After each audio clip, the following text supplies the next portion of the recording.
This story takes place in a high school, where a female bully is smugly humming a song, while another girl, Dong-eun, lies on the ground beside her having suffered from relentless harassment. Dong-eun, a determined and strong-willed student, refused to comply with the demands of the school bully, Park Yeon-jin. This defiance resulted in her becoming a target for humiliation and mistreatment by Yeon-jin and her group of followers. Feeling helpless, Dong-eun tried to de-escalate the situation, but it only worsened. Two boys forced her to stand in the pouring rain for an extended period, using the situation as a form of intimidation. One of them, with a sinister smile, appeared to enjoy her distress, reveling in the power imbalance. After enduring persistent emotional and physical mistreatment, Dong-eun decided to seek help from the authorities. However, Yeon-jin's well-connected mother intervened, and soon after, the case was dismissed without any consequences for the perpetrators. Dong-eun could only watch as the offenders' parents casually took their children home, showing no remorse for their actions. What hurt even more was the reaction of her homeroom teacher. Instead of attempts to endure the situation, the emotional toll on Dong-eun deepened. Her classmates and teachers turned a blind eye, choosing silence over confrontation. One day, covered in bruises, Dong-eun sought medical attention from the school nurse. The nurse, noticing her injuries and her attempt, as she attempted to leave, Gunwoo blocked her path, while Haejong opened the door to a grim scene. Yeon-jin, with her usual smug expression, ordered her lackeys to search through Dong-eun's belongings, throwing her hidden piggy bank to the ground and scattering its contents. For them, this act was a way to reaffirm their sense of superiority, but Dong-eun's refusal angered her, and the harassment escalated. As the first snowflakes of winter fell outside, the atmosphere inside the room grew tense. A song played in the background, the melody blending with Dong-eun's quiet sobs. After experiencing real surfaced, she had never felt more alone. The icy air stung her wounds, the cold seeping into her body. Instead of bringing relief, it intensified the discomfort, an unbearable itch spreading from her legs to every part of her. She reached for the snow, trying to numb the sensation, but as she removed her jacket, she was confronted with the reality of what she had endured. The scars that covered her skin told a silent, painful story. Her once unbreakable action was immediate and harsh. He called Dong-eun into his office, reprimanding her for bringing unnecessary trouble. Instead of acknowledging her suffering, he accused her of affecting his professional Soon had seen before, a symbol of his impatience for those he deemed insignificant. Yet, no amount of intimidation could force her to change her mind. She refused to rewrite her application, but just when she thought she had fought her final battle, she was in unbearable sorrow. She removed her shoes, the cold seeping into her skin, but instead of surrendering to despair, something unexpected happened. The shock of the freezing water jolted her awake, bringing clarity rather than hopeless not to be defeated, but to rise. For years, she had searched for a sign for hope, for justice, but all she had seen was a world where power protected the guilty,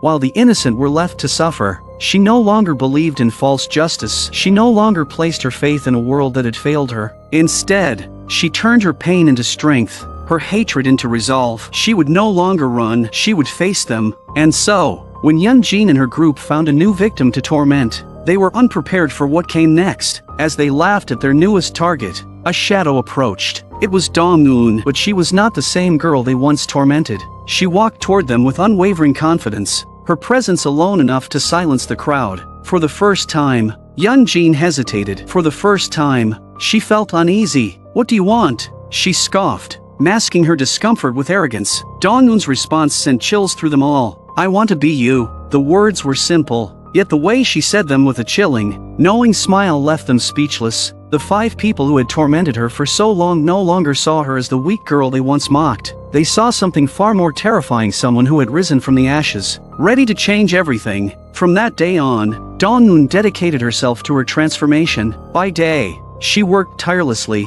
By night, she studied under the dim hallway lights, preparing herself for the future she had set in motion. She no longer lived as a victim, she was preparing for justice. One night, an unfamiliar girl in the factory observed Dong-eun's unwavering determination. Without saying a word, she tiptoed back to her dorm, careful not to disturb the girl who refused to be broken. Years passed, and Dong-eun's hard work paid off. Enough, and her plan was only just beginning. This included researching Yeon-jin's fiancé, Joo Yeo-jeong, who was also a crucial part of Dong-eun's revenge plan. Before taking any action, she knew she needed to build her own foundation, especially financially. Determined, she took on multiple part-time jobs and tutoring work, enduring the challenges that came with them. Despite the occasional navigate these situations now calmly, tactfully, and always in control. However, the toll of years of overwork finally caught up to her. On her way home one evening, a wave of dizziness over. It was an inexplicable moment. His heart pounded in a way he hadn't experienced before. It was as if he had just witnessed something profound, something destined. Before he could process his thoughts, Dong-eun instinctively pulled away. As she attempted to remove the four from her arm,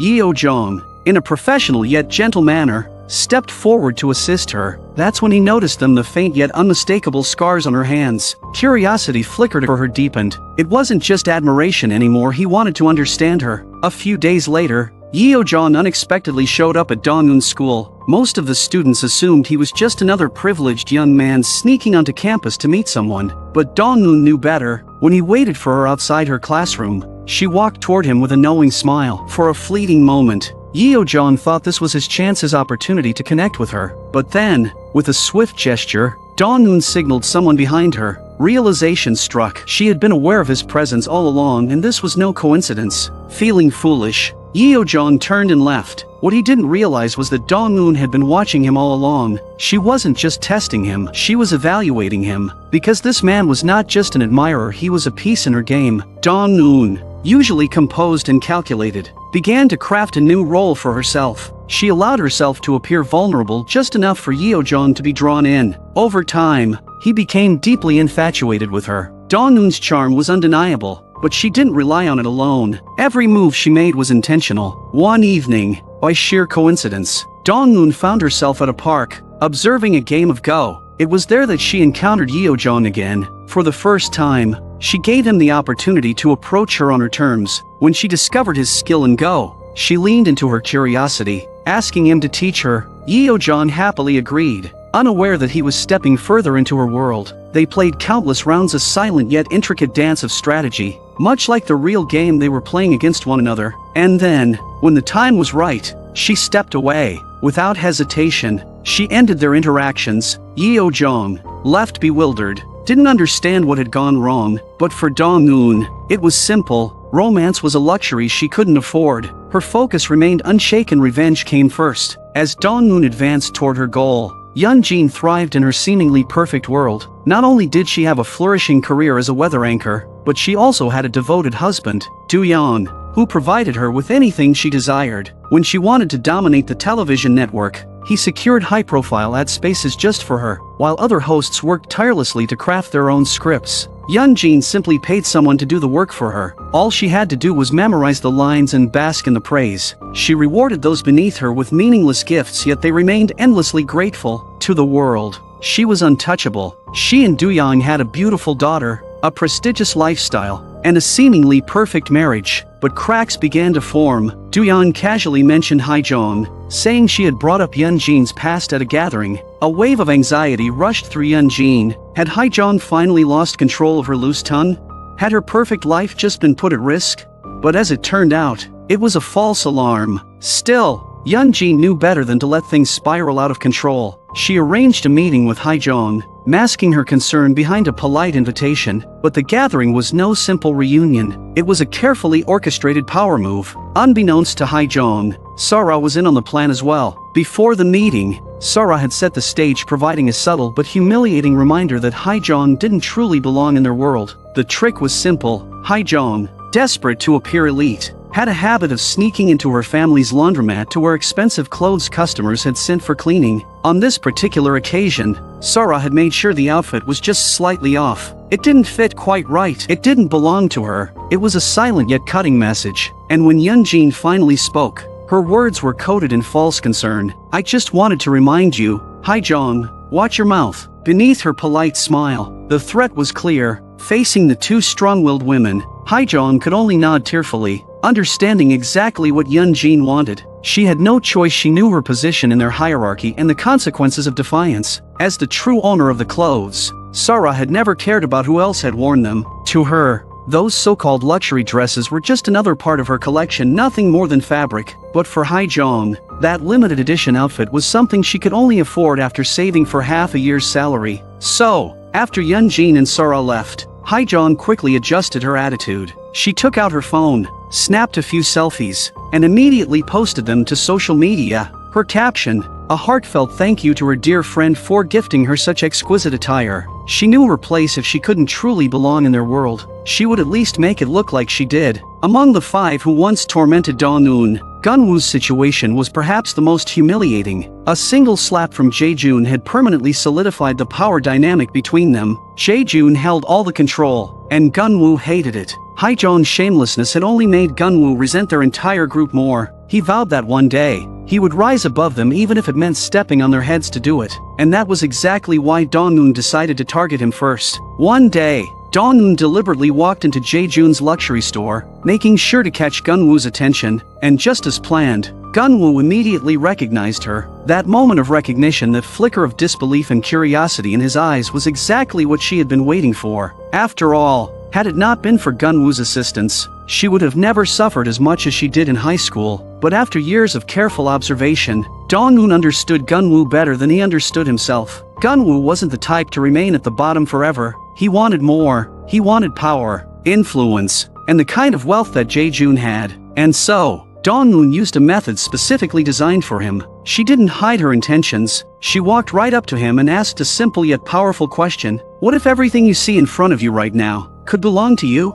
She let her words sink in. She understood his hunger. She knew exactly what it felt like to be trampled on, and Gunwoo couldn't resist. In that moment, his confidence skyrocketed. He was eager, desperate to see what he could gain from cooperating with her. Little did he know, he was walking right into Dong-eun's trap. At this point, Dong-eun had already secured a lease on an apartment located right next to Yeon-jin's mansion. From dawn until dusk, she could now observe Yeon-jin's every move. She watched as Yeon-jin maintained her carefully curated image of the perfect wife and mother, but Dong-eun knew the truth. She had studied Yeon-jin long enough to identify her greatest weakness, her daughter. For Yeon-jin, her carefully constructed life revolved around preserving her role as the ideal mother, and Dong-eun intended to use that to her advantage. Her next step? Getting herself transferred to the prestigious Citizens Elementary School where Yeon-jin's daughter was enrolled. However, before she could officially begin her plan, there was still one crucial obstacle to overcome: the school board. Only a board member's approval could secure her a position at Citizens Elementary School. And so, Dong-eun had spent the last 6 months collecting information on one particular board member. Every night, she painstakingly gathered discarded documents,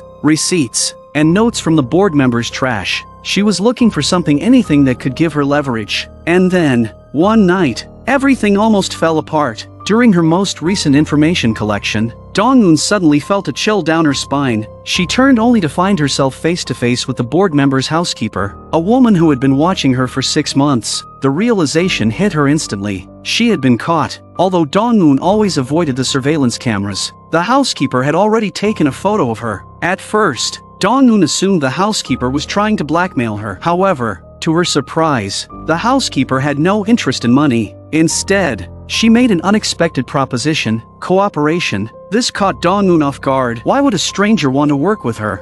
Only after pressing for details did she learn the truth. The housekeeper, Hye-nam, was also a victim. For years, Hye-nam had suffered in silence under the hands of her abusive husband. His unprovoked violence left her covered in bruises, and his cruelty extended beyond her. Even their daughter was not spared. One night, her daughter, desperate to protect her mother, grabbed a knife and stood up to her father. But it wasn't enough. The nightmare continued. Their home was no longer a place of safety, it was a prison where fear ruled. Hearing this, Dong-eun felt a deep sense of empathy. For the first time, she wasn't alone in her pain. 2 women, both survivors of unimaginable suffering, decided to join forces. It was no longer just about revenge, it was a battle between victims and their oppressors. Would justice finally prevail, or would the powerful once again win? To begin their plan, Dong-eun handed over detailed information about the 5 individuals she had been tracking. She hired Hye-nam under the guise of employment, paying her a daily wage to assist in gathering intelligence. At the same time, to maintain a sense of mutual respect, Dong-eun symbolically charged a small fee for tutoring Hye-nam's daughter. This wasn't a master-servant dynamic. This was a partnership. Each woman had a goal, and they would help each other achieve it. To effectively follow Dong-eun's targets, Hye-nam needed 2 essential skills: driving and photography. The first step? Learning to drive. Once she secured her license, The next skill was observation. Dong-eun patiently guided her through photography techniques, ensuring she could document important moments without detection, and before long, Hyun-nam proved to be a fast learner. One day, Hyun-nam captured a crucial set of photos. From them, Dong-eun noticed something unusual. Yeon-jin frequently took her daughter to the eye clinic, but strangely, there never seemed to be any results. Then, a memory from high school resurfaced. Jae-jun, one of Yeon-jin's closest allies, once attacked a classmate for calling him colorblind. Even though the claim wasn't fully confirmed, Jae-jun's reaction was extreme. Not even Gunwoo could hold him back. He brutally beat the boy. And now, decades later, Dong-eun finally understood why. By connecting Yeon-jin's frequent clinic visits with Jae-jun's past outburst, everything became clear. Yeon-jin's daughter, Yi-sol, was colorblind, and since colorblindness is genetic, there was only one possible explanation. Yeon-jin's daughter was not Do-yeon's child. She was Jae-jun's. For Yeon-jin, this truth was her biggest nightmare. She had built her entire life around her marriage to Do-yeon, securing status and wealth through their union. But if Do-yeon found out, her carefully constructed world would collapse. What Yeon-jin didn't realize, however, was that her seemingly perfect husband was not as oblivious as she believed. Do-yeon was a man who noticed details. Much like his strategic mind and go, he saw patterns that others overlooked. There was one particular game that had once caught his attention. It was an unusual match. Several experienced players were repeatedly defeated by an unassuming woman. She was not famous. She was not highly ranked. Yet,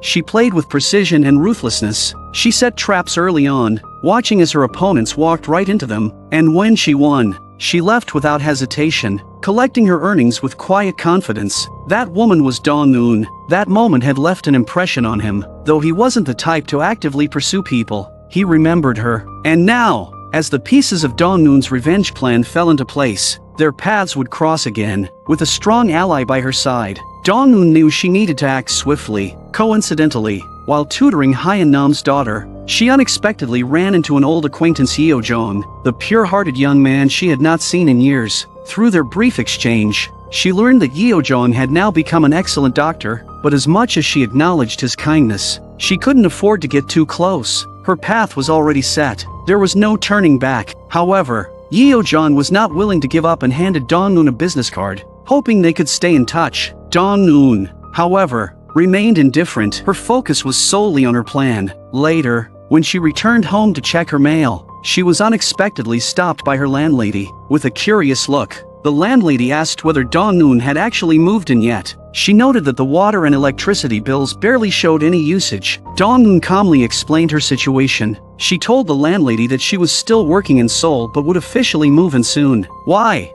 Because she was about to start her new job at Citizens Elementary School, the very school Yeon-jin's daughter attended. Dong-eun's ability to infiltrate the school was all thanks to Hyun-nam's careful investigation. Through months of research, they discovered that a key board member had an inappropriate relationship with his driver. Dong-eun used this knowledge to pressure him, and just like that, she secured her place at the school, not just as a teacher but as Yi-sol's homeroom teacher. At last, her true battleground was in place. In the shadows, Dong-eun secretly met with Gunwoo. She had an offer, one that he couldn't ignore. Her trump card? Someone they all knew. A girl they had bullied long ago. A girl who had taken her own life by jumping off a building. Upon hearing this, Gunwoo was visibly shaken. He denied any involvement in her death. But Dong-eun wasn't looking for excuses. She needed his help to uncover the real murderer, one of the five. In exchange for this information, she demanded something from him. Jae-jun's hair. She needed solid proof to confirm her theory. Dong-eun assured him she had no intention of taking revenge on him, but she knew the truth. Gunwoo valued only one thing: his own life, and bit by bit, he was walking into a trap from which there was no escape. The other four continued living their carefree lives. They attended a luxurious high school reunion, celebrating their success, but something was off. While chatting, they realized that Gunwoo had been strangely unreachable, and before they could process their concerns, a figure appeared behind Yeon-jin. They came face to face with someone they thought they had erased from their lives, except for Sara, who deliberately pretended not to recognize her.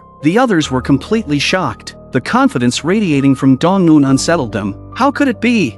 The girl they once tormented now stood before them, successful, composed, untouchable. It was almost ironic, but in the midst of the tension, one person reacted differently. Someone in the crowd cheered wildly for her. Dong-eun's presence sent a wave of unease through Yeon-jin. She couldn't ignore the unsettling power shift. After the ceremony, her emotions boiled over. In the gym, she lost control, and in a fit of rage, Yeon-jin slapped Dong-eun. But before things could escalate, Jae-joon immediately stopped her. They were no longer high school students. They weren't just reckless kids anymore, they were people of high status now. Their actions had consequences. Dong-eun, however, remained unfazed. She didn't flinch. In fact, she was pleased. For the first time, even these people, these so-called powerful figures, were afraid of her. With a calm, knowing smile, Dong-eun spoke. She subtly pointed out Yeon-jin's seemingly perfect family life. A life that had been so carefully curated. A life that she controlled. The veiled words struck a nerve.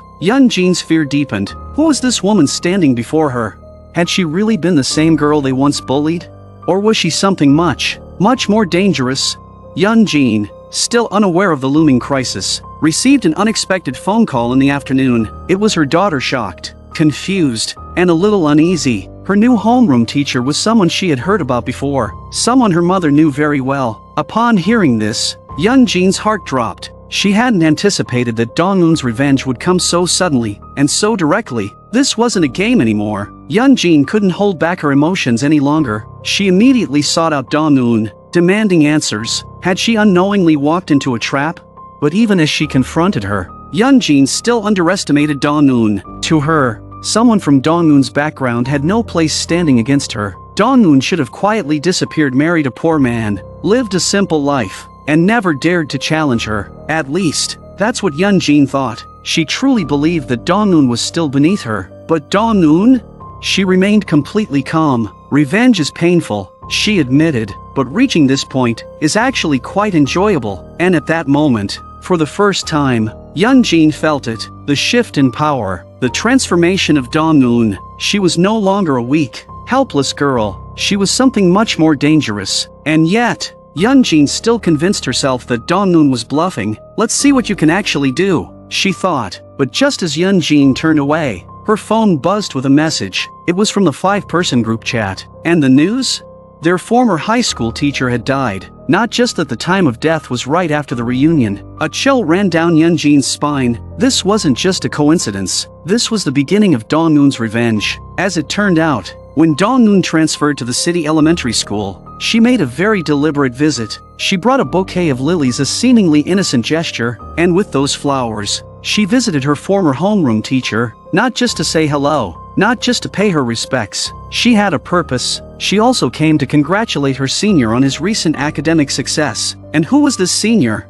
The homeroom teacher's only son. The moment the teacher saw Dong-eun, his face twisted with rage. He exploded, hurling insults and mockery at her. But what he didn't know, his own son was watching, and in that moment, everything fell into place. The senior realized the truth. Dong-eun had deliberately approached him, not for friendship, not for admiration, for revenge. And then, she revealed the evidence. Dong-eun presented undeniable proof: documents, records, receipts, evidence that his father had accepted bribes to harm students. A scandal that, if exposed, would end his father's career, but even worse, it would ruin his own future. His chances of entering the education department gone, his pride, his aspirations, his legacy shattered. Fear gripped him, and in his desperation to save himself, he did something unthinkable. Using the same lilies that Dong-eun had brought, he brought them home. Why?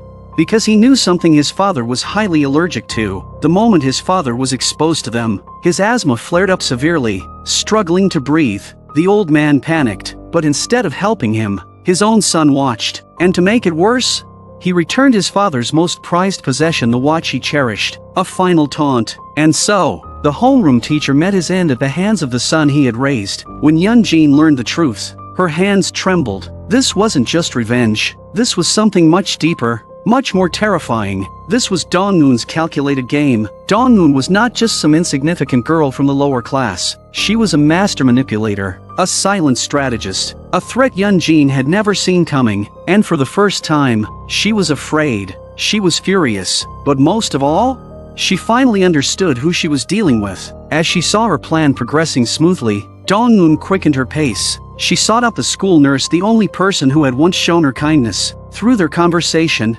Dong-eun uncovered a painful truth. Before she became the target of relentless bullying, there had been another girl, another victim of the same 5 tormentors. Back then, Dong-eun had been too scared to step in. She had been a silent bystander, and when that girl was gone, the cycle continued. The next victim? Dong-eun herself, the school nurse. Understanding Dong-eun's pain, didn't need to offer words of comfort. Instead, she simply said, "Make sure to win." And for the first time, Dong-eun felt truly understood. She made a promise to herself and to the ones who suffered before her. She would win this battle, and she would make sure everyone saw it happen. Later, Dong-eun met with Gun-woo again, another step in their secretive exchanges. This time, the trade was for evidence, proof of Sora's involvement with illicit substances. In return, Dong-eun provided him with shocking information: the location of a body, a girl who had been left in the Seoul hospital morgue for 18 years. Another victim, another life destroyed by them. This revelation sparked something in Gun-woo. He felt that after this cooperation,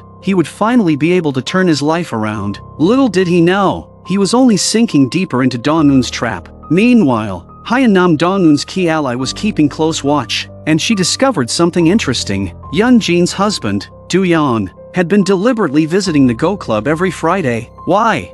He was looking for Dong-eun. At this moment, Dong-eun knew the timing was perfect. She would create a coincidental encounter, a carefully calculated move that would pull Joo Yeo-jeong deeper into her plan. And so, this time, Joo Yeo-jeong finally met Dong-eun, but nothing about it was accidental. Every step, every move, all part of her plan. Dong-eun already knew what Joo Yeo-jeong was thinking. She knew what questions he would ask. She knew how to make him want to know more. And so, the game began. As expected, Joo Yeo-jeong initiated the conversation. "It's been a long time," he said. Dong-eun, calm and unreadable, responded simply, "I've been busy with life." Joo Yeo-jeong's next question came naturally. "How do you make a living?" And her response?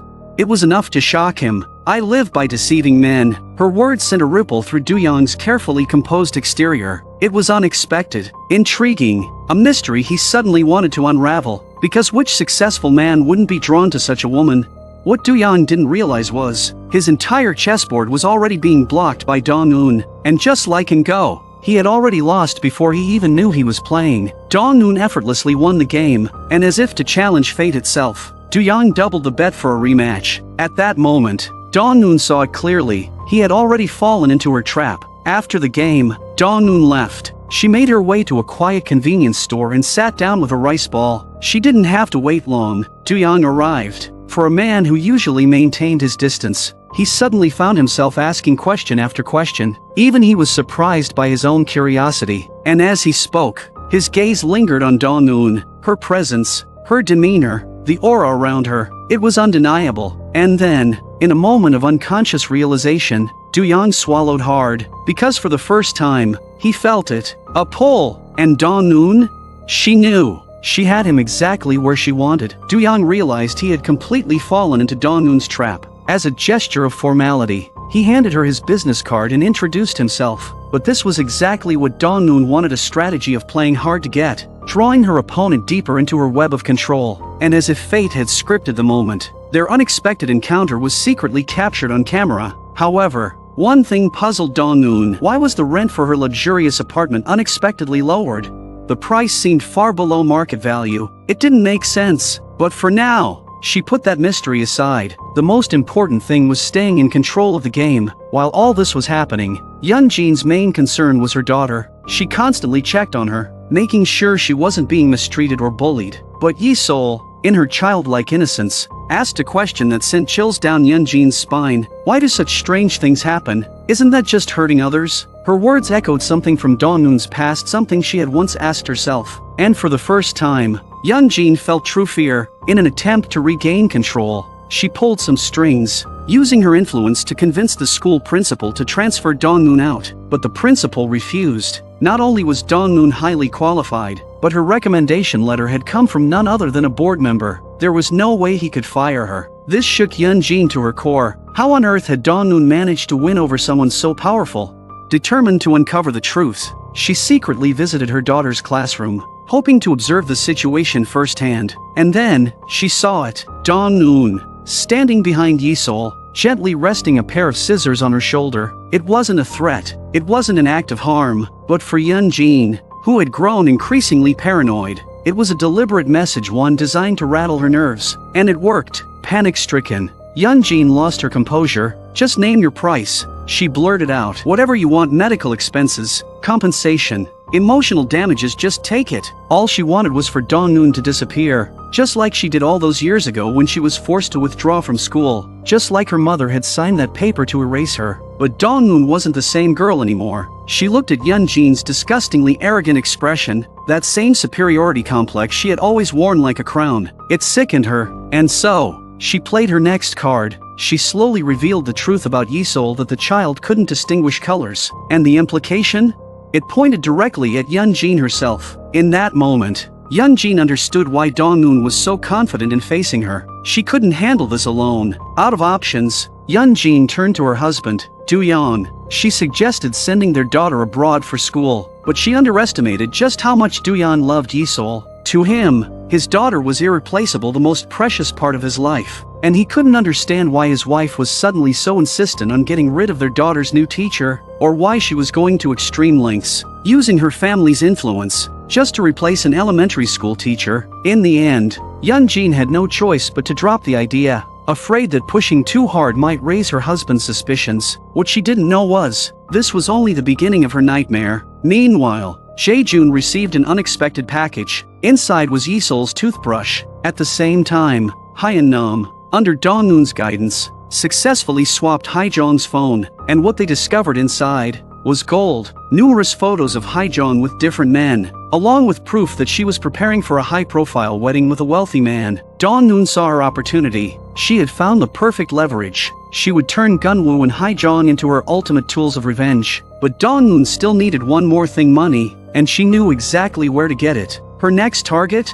Sara. Among all of them, Sara was the easiest to break. So, when Dong-eun showed up at Sara's place, the woman wasn't surprised at all. Like Yeon-jeong, she immediately resorted to mockery, belittling Dong-eun's status, but Dong-eun didn't react. Instead, she smirked, her voice laced with a sarcastic edge. She slowly backed Sara into a corner, pressing until she finally said it. She knew about Sara's secret involvement with illegal substances. Sara froze. She hadn't expected Dong-eun to have such damning knowledge about her. And before she could react, Dong-eun tossed a bag onto the floor. "You have 2 weeks," she said. "Fill this bag with cash, and don't bring one. I want US dollars." For the first time, Sara felt powerless. She had never been blackmailed before, and she knew this wouldn't be the last time. That evening, the 5-person group was supposed to have a gathering, but this time, Hae-jong was absent. She was away on a business trip, and, more importantly, her phone was missing. Gunwoo,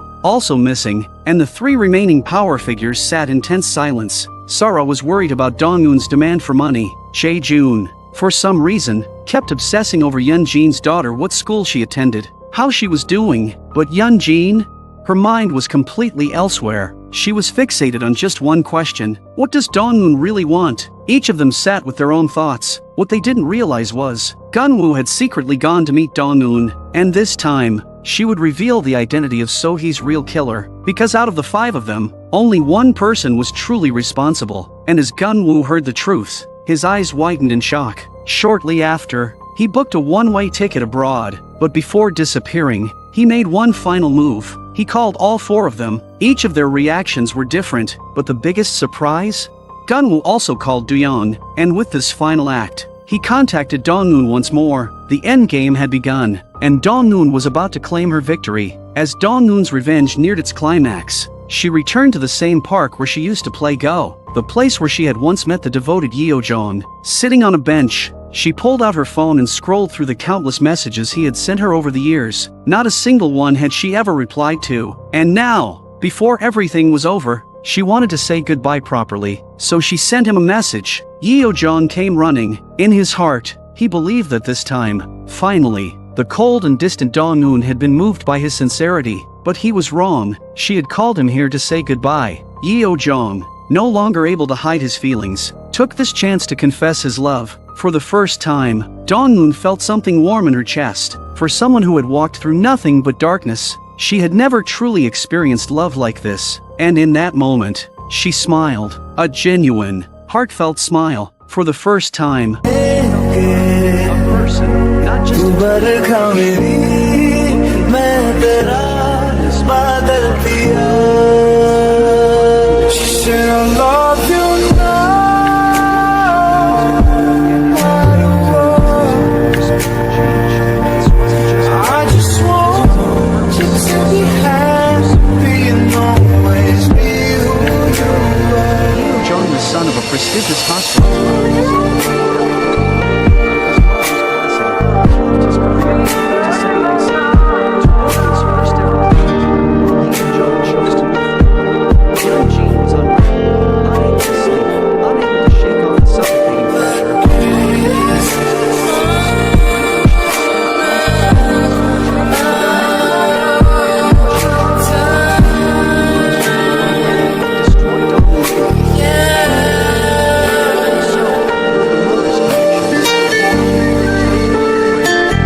Imagine if it was my entire body. Would you still ask?